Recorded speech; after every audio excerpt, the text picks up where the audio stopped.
आप बैठते हो, लेकिन पढ़ना स्टार्ट करने से पहले ही आपकी ओवर थिंकिंग स्टार्ट हो जाती है। किताब तो आपने खोल लिया, लेकिन आपका दिमाग कहीं और ही भाग रहा है। क्या सोच रहे हो? किताब खोलने के बाद आप ये सोच रहे हो कि आज मैंने कितना टाइम वेस्ट कर दिया, आज तो बिल्कुल पढ़ाई ही नहीं हुई। उसके बाद आपके दिमाग में ऐसे थॉट्स आ रहे हैं, यार मैं पास हो पाऊँगा या नहीं हो पाऊँगा, यार ये सिलेबस इतना सारा बचा हुआ है, मैं कैसे कंप्लीट करूँगा। तो मैं आपको इतना बता दूँ, ये जो आप ओवर थिंकिंग कर रहे हो, इस ओवर थिंकिंग से क्या हो रहा है, इससे भी आपका टाइम वेस्ट ही हो रहा है। आप कोई टाइम को यूटिलाइज नहीं कर रहे हो, ये सोच कर भी आप अपना टाइम वेस्ट ही कर रहे हो। तो इस ओवर थिंकिंग को कैसे रोकना है, कैसे हम ओवर थिंकिंग ख़त्म करें और सीधे अपना जो हमारा मेन पॉइंट है, जो हमारा मेन फोकस है, उस पर आ जाएं। तो इसके लिए क्या करना है, वीडियो को आपको लास्ट तक जरूर देखना है। So hey everyone, welcome back to my channel and this is C Priyanka Bhatia. और आज मैं बात करूंगी आपकी ओवर थिंकिंग को कैसे कम किया जा सकता है, कैसे इसे ख़त्म किया जा सकता है। सो लेट्स स्टार्ट है। सो ओवर थिंकिंग ख़त्म कैसे करनी है, ये बात करने से पहले हमें ये जानना ज़रूरी है कि ओवर थिंकिंग का रीज़न क्या है, कौन कौन से रीज़न है जिसकी वजह से आपको ओवर थिंकिंग हो रही है। तो मेन, अगर आप स्टूडेंट लाइफ में हो तो 3 मेन रीज़न होते हैं। सबसे पहला फियर ऑफ फेलियर, आपको डर लगता है कि यार मैं पास हो पाऊँगा नहीं हो पाऊँगा, और इस डर की वजह से आप इतनी ज़्यादा गहरी सोच में चले जाते हो कि यार ये तो इतना सा हुआ है, मैंने तो बस ये सिलेबस पूरा भी नहीं किया है, मैं कैसे पास होंगे। तो आपको ये फियर ऑफ फेलियर है अंदर से, जो आपको पढ़ने ही नहीं दे रहा है।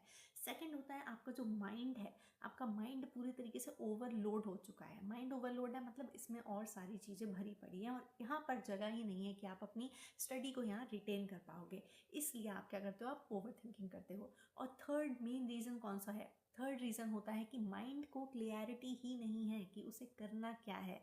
आप पढ़ने तो बैठ गए हो, लेकिन आपने कुछ भी नहीं लिखा था कि मुझे आज क्या पढ़ना है। आपका कोई टॉपिक डिसाइडेड नहीं था, आपका कोई गोल नहीं था, आपने कुछ भी गोल सेट नहीं किया था कि इस पूरे दिन में मुझे करना क्या है। आपके माइंड को क्लैरिटी मिली ही नहीं कि उसे किस तरीके से काम करना है, उसे किस पे ध्यान देना है, किस पे नहीं देना है। तो ये है वो मेन 3 रीज़न।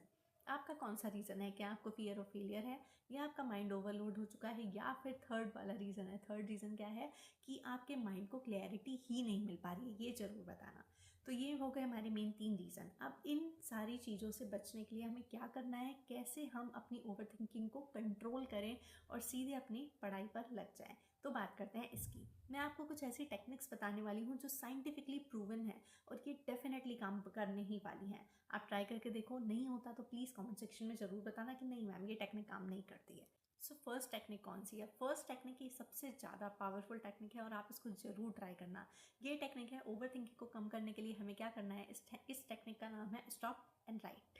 जो भी आपके माइंड में चल रहा है, जो भी ओवर थिंकिंग आप कर रहे हो, 1 मिनट का ब्रेक लो, नोटबुक उठाओ, पेन उठाओ और उस चीज़ को लिख दो। मैं इस बारे में सोच रहा था, लेकिन I will think about it after 9 PM और 10 PM as per your wish. ठीक है, आप बस एक क्लियरिटी माइंड को दे दो, हाँ ठीक है ये चीज़ ज़रूरी है जो मैं सोच रहा हूँ, लेकिन इसको सोचने के लिए मैंने एक टाइम डिसाइड किया है। आई will think about this after 9 PM। तो मैं 9 PM के बाद इसके बारे में दोबारा से सोचूंगी, लेकिन अभी माइंड फ्री हो जाएगा और आप क्या करोगे, अपना काम करना स्टार्ट कर दोगे।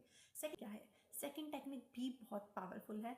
ये तो आपने हर किसी के मुंह से सुना होगा कि जब भी आपका ब्रेन ओवरलोड हो जाता है तो इसको शांत करने के लिए क्या करना होता है, इसे रीसेट करना होता है। रीसेट कैसे कर सकते हो? तो रीसेट करने के लिए आपको डीप ब्रीथ लेनी है, मतलब इनहेल एक्सेल, ऐसा आपको 3 साइकिल करना है। इनहेल करके आपको 4 to 5 सेकेंड होल्ड करना है एंड देन एक्सेल। अगर आप ऐसा करते हो 3 साइकिल करने के बाद, आप खुद फील करोगे आपको कितना हल्का फील हो रहा है। आपके माइंड से काफ़ी सारी चीज़ें हट चुकी हैं और दोबारा से आपका ब्रेन काम करना स्टार्ट कर देता है। अब नेक्स्ट थर्ड टेक्निक कौन सी है? तो थर्ड टेक्निक है क्लियर प्लान। क्लियर प्लान का मतलब, जैसा कि मैंने आपको अभी बताया, आपके ब्रेन को, आपके माइंड को कन्फ्यूज़न बिल्कुल भी पसंद नहीं है। जब इसे नहीं पता होता कि क्या करना है तो ये सारे थॉट्स को मिलाकर रख देता है और उसे कुछ भी समझ नहीं आता है। तो आप क्या करो, अपने माइंड को एक क्लियर प्लान दे दो। कैसे दोगे आप क्लियर प्लान? जब आप अपना सुबह रूटीन स्टार्ट करते हो, आप पढ़ाई शुरू करने वाले हो, पहले आप एक लिस्ट बनाओ, टू डू लिस्ट। अभी आपको क्या क्या करना है। बहुत सारे टास्क इसको मत दो। स्टार्टिंग में लिख दो कि मुझे आज 4 ये चैप्टर खत्म करने हैं, या फिर मैंने लिख दिया कि मुझे अकाउंट्स का ये वाला चैप्टर करना है, मुझे लॉ का ये वाला चैप्टर करना है और मुझे टैक्स का ये चैप्टर करना है। माइंड को सुबह ही मैंने क्लैरिटी दे दी कि बस मुझे ये 3 काम करने हैं। अब वो इन 3 काम के बारे में ही सोचेगा, इसके अलावा इधर उधर नहीं भागेगा। तो आप क्या करो, एक क्लियर प्लान बनाओ और उसके अकॉर्डिंग अपना काम करना स्टार्ट कर दो। फोर्थ टेक्निक कौन सी है? फोर्थ टेक्निक है focus environment hack. Focus environment hack का मतलब है आप जिस जगह पर बैठकर पढ़ाई कर रहे हो वो ऐसा एनवायरनमेंट होना चाहिए जहाँ आपका पढ़ने का मन करे और आपका दिमाग इधर उधर ना भटके। मतलब क्या करना है, आप एक अपनी जो टेबल है उसको बिल्कुल एकदम क्लीन रखोगे, वहाँ पर केवल बुक्स, पेन, कैलकुलेटर, ये सारी चीज़ें होंगी, साथ में एक आपकी वाटर बॉटल। इसके अलावा मोबाइल आपसे बिल्कुल दूर रहना चाहिए। जब मैं अपनी पढ़ाई करती थी तो हम अपने मोबाइल को दूसरे कमरे में रखाती थी, जिससे मेरी नज़र ही उस तक नहीं जाएगी, मेरा मन ही नहीं करेगा।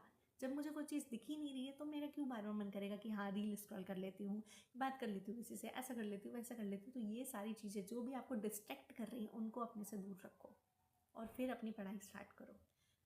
अब बात करते हैं फिफ्थ टेक्निक की। फिफ्थ और लास्ट टेक्निक कौन सी है? तो ये फिफ्थ टेक्निक क्या है? इसका नाम है 5 मिनट टेक्निक। ये क्या काम करती है? तो ये टेक्निक तब काम करती है जब आपको कुछ समझ नहीं आ रहा है, आपका पढ़ने का बिल्कुल भी मन नहीं कर रहा है, आपका माइंड आपसे बोल रहा है नहीं मुझे अभी बिल्कुल पढ़ाई करनी ही नहीं है, तब ये 5 मिनट टेक्निक काम करती है। कैसे काम करती है? आप अपने माइंड से बोलो, आप अपने आप से बोलो मैं सिर्फ 5 मिनट पढ़ने वाली हूँ, इसके बाद मैं बुक्स उठा के रख दूंगी, मुझे पढ़ाई अभी नहीं करनी है। केवल 5 मिनट का टास्क दो अपने आप को। माइंड को भी लगेगा यार ये तो बहुत छोटा सा टास्क है, ये तो हम कर ही लेंगे ना, 5 मिनट की बात है। आप 5 मिनट बोल के पढ़ने बैठो, आप देखोगे ऑटोमेटिकली आप पढ़ना स्टार्ट करोगे और 30 to 40 मिनट्स कब हो जाएंगे आपको खुद पता नहीं चलने वाला है। तो ये सारी टेक्निक्स थी जिससे आप अपनी ओवर थिंकिंग खत्म कर सकते हो या फिर काफ़ी हद तक कम भी कर सकते हो। टेक्निक्स को जरूर ट्राई करना और मुझे बताना क्या ये काम करती हैं या फिर नहीं करती हैं। सो बस आज के लिए इतना ही। सो